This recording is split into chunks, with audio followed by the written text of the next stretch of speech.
Among areas of the plan to incur the wrath of private hospitals in the area is the section that says that obstetrics and paediatrics should not be performed in the private sector.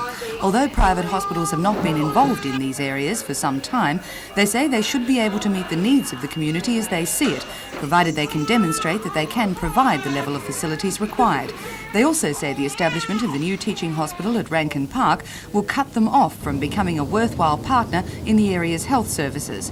The new teaching hospital forms a major part of the new strategic plan for Hunter Health Services.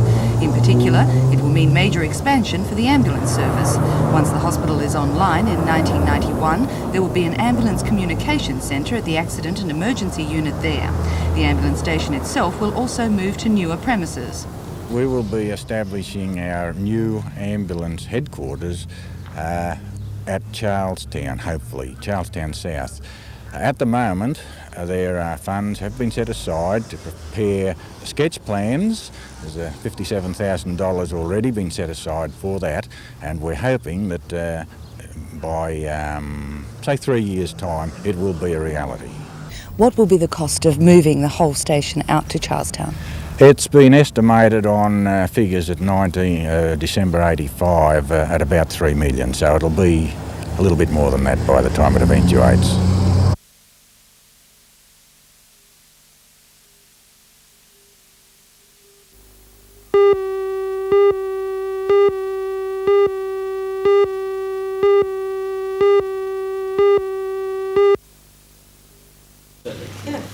Maria Charlton is a Newcastle marketing specialist who has a blunt message for all accountants, solicitors and other professionals. Aggressively market yourself or risk going out of business. This morning's seminar was one of several being held this week and next at the Hunter Development Board, all of which have received strong interest from the business community. Maria says that in the past, professionals have thought it was enough to place their name on a door and wait for customers. She says that faced with increased competition, a more aggressive attitude is needed. And I think the professionals are very, very concerned about the new advertising guidelines, and also the fact that there's been so many more people in the professions. Competition's become a lot more intense, hence the need to do a little bit more in the area. So you've got to be a little bit more aggressive these days, do you? That's right, but ethically aggressive.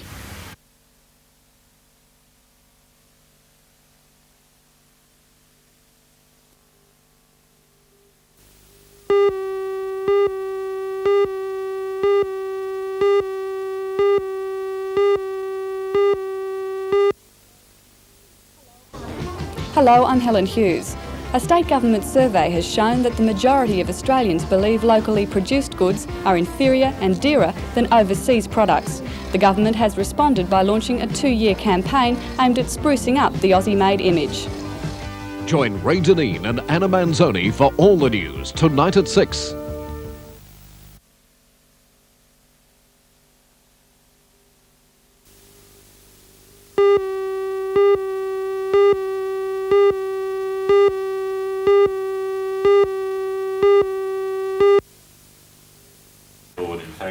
Newcastle has a high proportion of unemployed in the over 45 age bracket, many retrenched from industry and unable to find re-employment in their former occupations. The Retraining scheme launched today by the Hunter Development Board has targeted 3 areas where the middle-aged could find jobs with the right training: professional selling skills, secretarial skills, or cleaning and maintenance contracting. Between now and the end of the year, 45 people will be trained, and if the scheme is a success, the federal government may extend it. The government is paying 2/3 of the $75,000 cost to the project, with the board covering the rest. General Manager Jim Fuller says it is money well spent. He says it is better than schemes that provide 6 or 12 months' work, but do not teach employment skills. Well, essentially this program is designed to be A, cost effective, and B, it's designed to put people back into the workforce, not on a temporary basis, but to have them permanently retrained with new skills so that they can get a permanent job. So they're not just going to be working for 6 months and then go back on the unemployment listing? We certainly hope not. It's our intention that they will all the people who participate in the courses will get a job at the end of it.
bloody schools and waste all the money. The venue for the function was Newcastle's upmarket restaurant Carrington House, chosen not so much to thumb the nose at Treasurer Keating's rejection of the business lunch, but because of its proximity to the firm behind the visit, Skepco Bearings at Wickham. Mr. Riven described the state of our economy in minute detail, refuting union claims that business is highly profitable.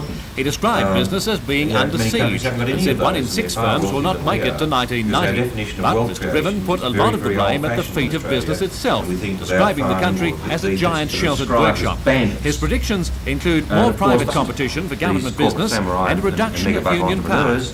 But he thinks the current depression will continue maybe even until 1993. Mr. Riven's dire warning was summed up in this one. We are in for quite profound change, and those that can't adapt are just going to go under. And it's a theme which he applied specifically to Newcastle's situation later. Oh yes, I think that Newcastle's resource base is much larger than the developed resource base that it has relied on over the last perhaps 50 to 100 years.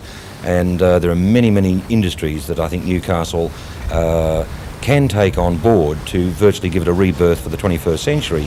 The question is it going to be taken seriously enough? And that's only a question that the city leaders and others can make. What we do know is if we don't change at the city economy level, at the state economy level and the national level, then we literally are becoming banana republics, as has been suggested. Thanks very much. Okay.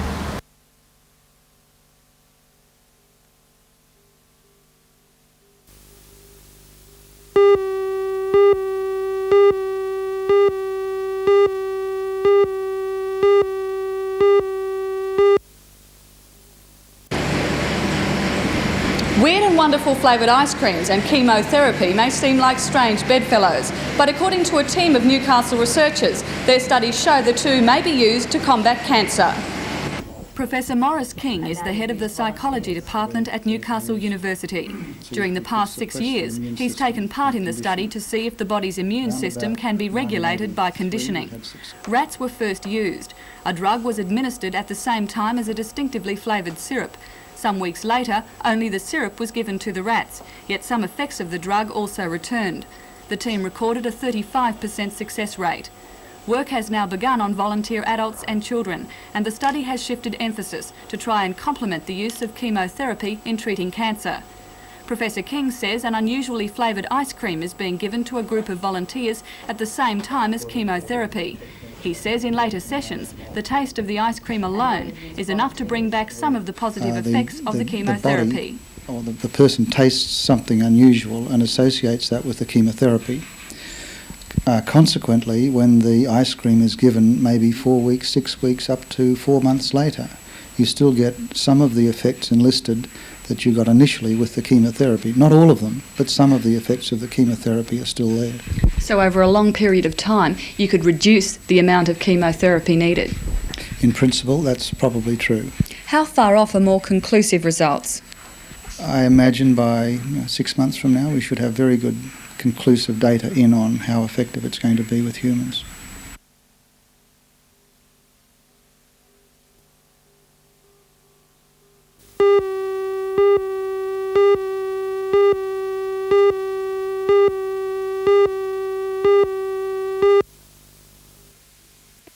The heritage of the Port of Newcastle kit was compiled by local historians and the Education Subcommittee of the Hunter Region's National Trust.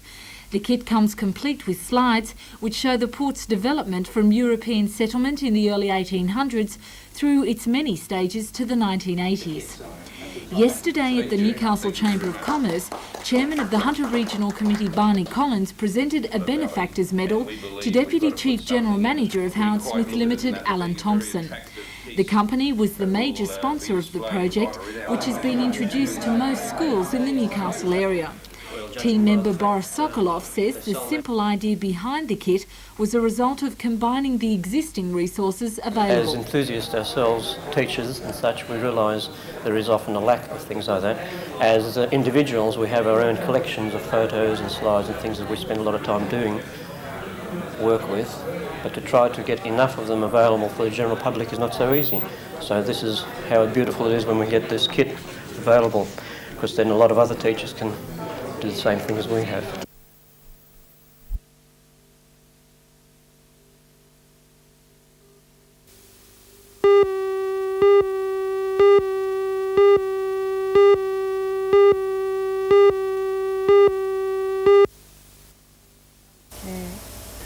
paddocks left fallow or too dry to be sown, and pastures greened by irrigation provide the only relief to a grey-brown upper Hunter landscape desperately in need of rain and warmth.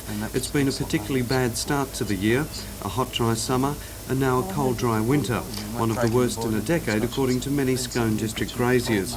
The situation in the Hunter, nearly all the valley west of Maitland is drought declared, is repeated across 86% of the state, and the feeling of many is that conditions will probably deteriorate even more before they improve. At the sale yards, the effect of the big dry is becoming more obvious each week. A telltale sign of drought in any area is the yarding of baby calves such as these. Farmers faced with no feed have to sell them months before time just to save their mothers. I think it's the harshest 6 months that we've seen, that I've certainly seen in Scone in my 13 years in the business. We've had extremely hot conditions early on. Then we've had extremely cold conditions, plus there's been absolutely no rain. I think some of the district has only in fact recorded about 3 inches of rain for the year. Peter McCallum says stock values are holding up fairly well for the moment, but are set to fall steadily if the rains don't come. With the drought embracing most of the state, there's little agistment available. Supplementary fodder is scarce and expensive, and continual irrigation is proving very costly. Hence, paddocks are turning into dust bowls, and each week, stock are losing condition. In times of drought, it's not only the cattle, but also the cattlemen that are the victims. Farmers are forced to sell off their stock in very poor condition and hence for only a small return. Then when the season breaks, prices will skyrocket and they've got to pay out a lot of money to restock their properties. The sell-off just continues and the cattle that we see here today become progressively weaker and poorer. In fact, I think we're going to see losses before much longer. Yeah. The farmers themselves, so they...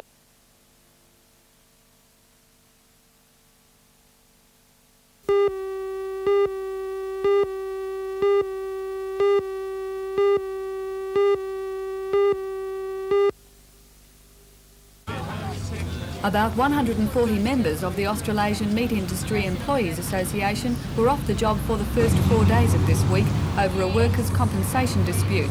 Yesterday, that matter went before the Arbitration Commission in Sydney. Commissioner O'Neill resolved to carry out an inspection at the plant next Monday, looking into the matter. The process workers were back on the job this morning when a fresh dispute arose. The workers refused to handle a truckload of about 2,000 live chickens, which they say had been left there during their 4-day absence from work. The unloading of the birds created a problem this morning, and because of that problem this morning, the 17 people have been dismissed for refusal of duty, and hopefully Commissioner O'Neill will look at that problem for us on Monday morning. The management of EMS reserved the right to refuse us entry to the premises to take pictures of the birds in question. Meanwhile, the union says it asked the RSPCA to come and inspect the chickens, yet by 2 this afternoon they still hadn't arrived. An inspection lasting more than an hour, however, was carried out later this afternoon. The RSPCA says it found the birds to be in a reasonable condition. The society said, in their opinion, the union had no reason to refuse to handle the chickens and that it appeared the birds had only been there since Wednesday.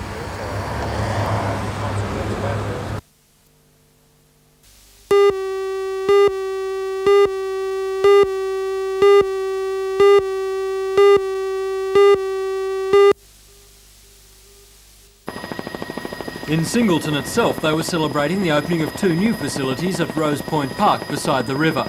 The Peggy Moore Netball Complex was opened by Shire President Neil McNamara and features 3 hard courts with lights and 30 grass courts.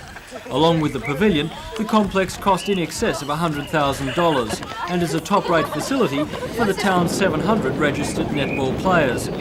Also at Rose Point Park, and making it a big occasion, the $150,000 Australian Rules Complex was also officially opened today. The Oval is the biggest Aussie Rules paddock in the region, being the same size as the MCG. The Singleton side were minor and major premiers in last year's competition, and today they met Newcastle City on their new ground. With $400,000 set down for improving the park, it will be the town's best sporting facility. Meanwhile, further up the valley at the small community of Jerry's Plains, they were opening the town's sport and recreation complex, consisting of 2 tennis courts and a small pavilion. While it's certainly only a fraction the size of Wimbledon, the new courts are a big thing for the people of Jerry's Plains. Apart from a pony club, it's the town's only sporting facility. The centre is a tribute to the locals who put in hundreds of hours working on the site. They were helped by grants from the Singleton Council and the Department of Sport and Recreation, with students from Singleton Tech constructing the pavilion.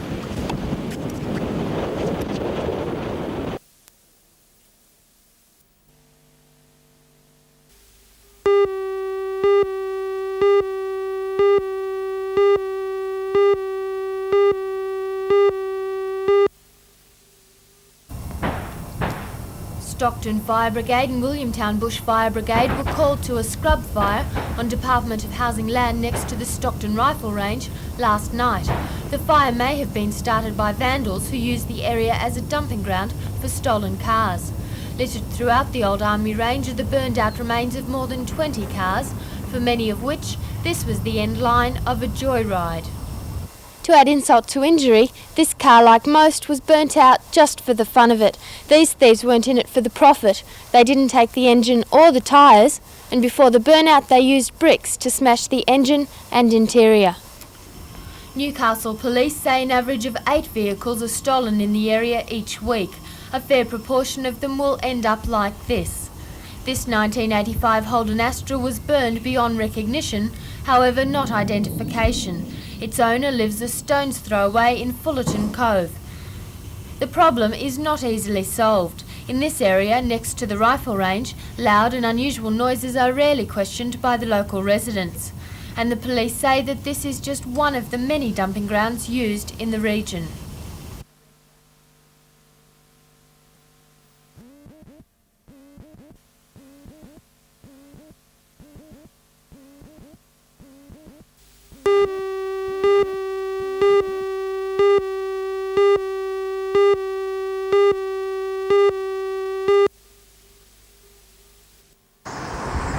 The Hunter District Water Board will progressively hand over 185 hectares of land for inclusion in the reserve.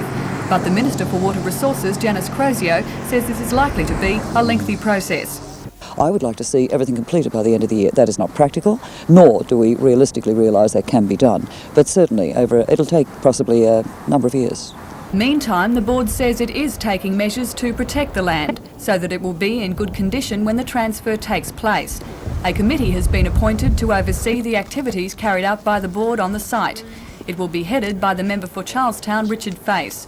The Water Board land has also been declared a restricted area under the Recreation Vehicles Act, which bans the use of trail bikes and four-wheel drive vehicles. While in Newcastle, Mrs Crozio also launched an $80,000 advertising campaign, which promotes the board's activities throughout the Hunter. The campaign, called Waterline, features television and newspaper commercials, posters, brochures and displays. During the past 3 years, the board has established 7 regional offices throughout the Hunter region. It's concerned that the public is not making sufficient use of them. We want to do efficiently to provide a service to the people out there so that they not only know about that service, but they utilise that service. Now, $80,000 is a fairly hefty budget. You don't think perhaps that the taxpayers' money could be better spent? It is not an increase on the existing budget, and of course it can't be increased. What we have done is reallocated certain areas of funding.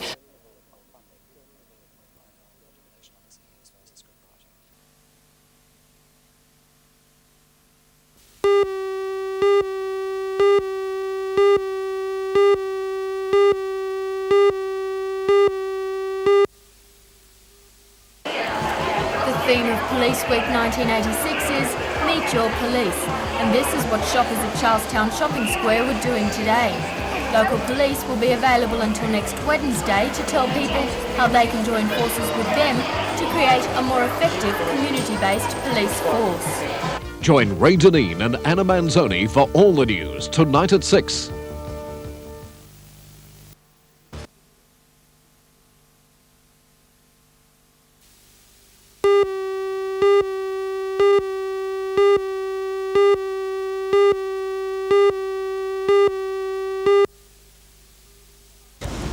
Hello, I'm Helen Hughes. If this has been a familiar sight to you recently, you can take comfort in the fact that you're not alone. With parking tight in the city centre, 17,000 infringement notices have been issued during the first 6 months of this year.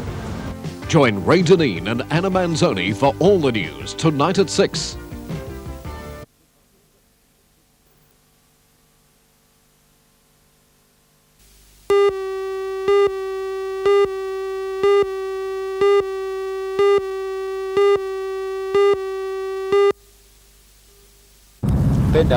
The ship involved is the Palmgracht, which has been moved from the bulk unloader on Kooragang to the Dyke Dolphins. Yes, it is. The Palmgracht has on board 5,000 tonnes of a product called pencil pitch. It's a tar derivative which comes from China in the shape of small pellets like pencils. It's used in the aluminium smelting process, and from all accounts it's quite a dangerous substance. For instance, the ship can only be unloaded at night, because if the substance were to fall on someone's skin and then the sun shine upon that spot, it could cause quite severe burns. And the unions even claim that it's a cancer-causing agent. Previous shipments of the product were in bagged form, removing much of the health risk, but the unions have called a halt to bulk handling. This was to have been a trial shipment, but so strong is the feeling that port security people staged a march from Trades Hall to the Australian employer of Waterside Labour Office in Watt Street today to demonstrate their feelings in the matter.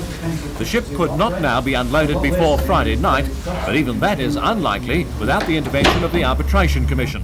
Commissioner Baird has held several hearings into the issue in the last 12 months.